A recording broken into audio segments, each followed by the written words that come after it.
The early 19th century was the period from about 1800 to 1840, and it happened in Spain as well as several other countries. City. All cities were limited by a medieval wall, and the principal doors of the outskirts of villages were closed at night. City streets were narrow, irregular, and most of the time, they were blocked by a house's garden. Also, they were made of small stones and without sidewalks, and it was very regular to see cats, dogs, donkeys, pigs, ducks, rats, hens, walking along them. The streets were the places where people used to throw waste and dirt out of the windows, as well as also being somewhere a lot of people used to work every day, especially the street cleaners. In March 1840 they started thinking about a way to maintain the streets as clean as possible, and the principal cities published their urban police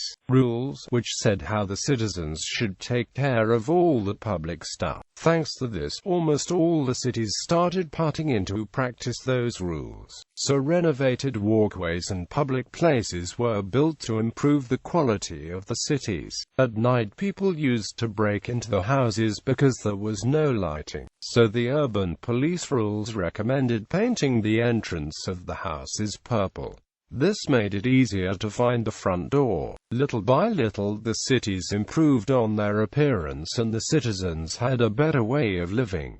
The houses. Rich people had many privileges, but there were others who just had a simpler house with the main things to survive. Houses were divided into 3 or more floors.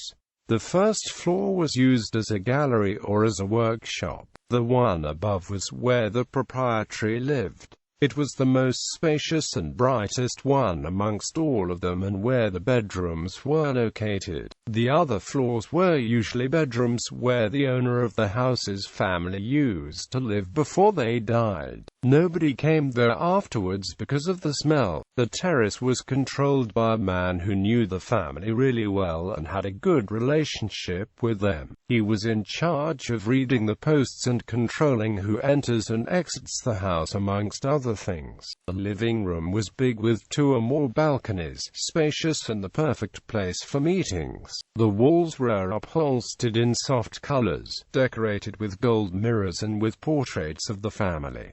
Also there were big sofas and armchairs. Appearance. At the time, people were usually worried a lot about their appearance and did not take care of the personal hygiene. They cleaned the hands, face and brushed the teeth every day, but the feet, just once or twice a month. The most elegant men shaved the beard every day, the more careful ones 2 or 3 times a week, and the rustics once a week, except during Lent. They used water, soap, blowtorches, and knives. Despite the fact that doctors' recommendations said that everyone should take a bath at least once a week, no one used to do it due to the lack of an appropriate room for it and money. Men were always into fashion, and usually all their conversations were about that. To make their dresses, cotton, wool and silk were essential, and their quality was extremely good. Trousers were replaced by underwear till the knees, and men wore tight trousers and braces.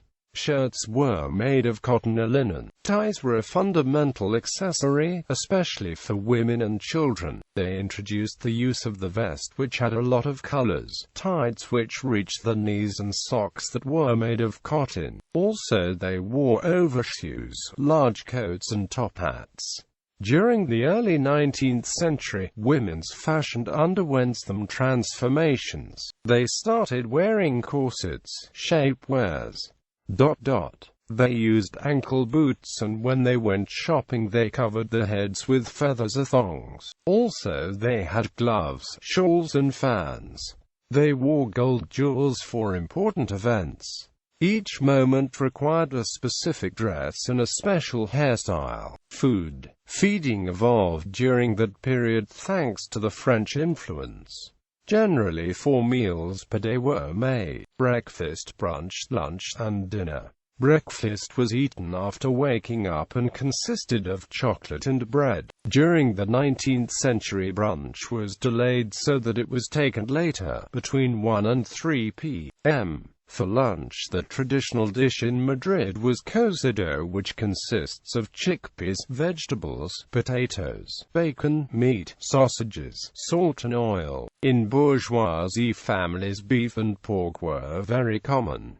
A fish was eaten at night. The farmers and the families ate soup with oil or bread, but also they took advantage of what they cultivated. During the second half of the 19th century, French gastronomy was introduced into Spain, so new ways of presenting the dishes were established. By the end of the century, gastronomy was all in the rage. Some books of recipes were published and a few people was interested in them. Family. When children were born, they dressed themselves with diapers and cotton shirts. In winter they were wrapped with a coat which covered all the body, and in summer with a shawl. The heads were covered with 3 different caps, and the beds had to be done with a mattress. They were easy to change and very cheap. Teenagers studied to find a good job, and they were very into religion since they were little kids. Girls did not go out of the houses if the mothers were not with them, and when a boy wanted to conquer a girl, he followed her to her house. Then he gave a letter with a romantic message to her servant so that the girl could read it. The best moments to talk to the girl you liked were during Mass, but until the boy could come to her house, he had to pass an exam in which the family asked a lot of questions. After that, both of them went to a notary to sign the marriage, and when the wedding was celebrated, the husband was able to spend time with his wife. When women became housewives, they were in charge of ruling and organize the servants' work, take care of the children and organize the homes. They must spend most of the time with their children, usually when they could not be self-sufficient. Men had the absolute power above children, women, and animals. Like the servants, they were in charge of controlling the people who enters and exits the house and of course his wife. They usually had an office where they spent a lot of time.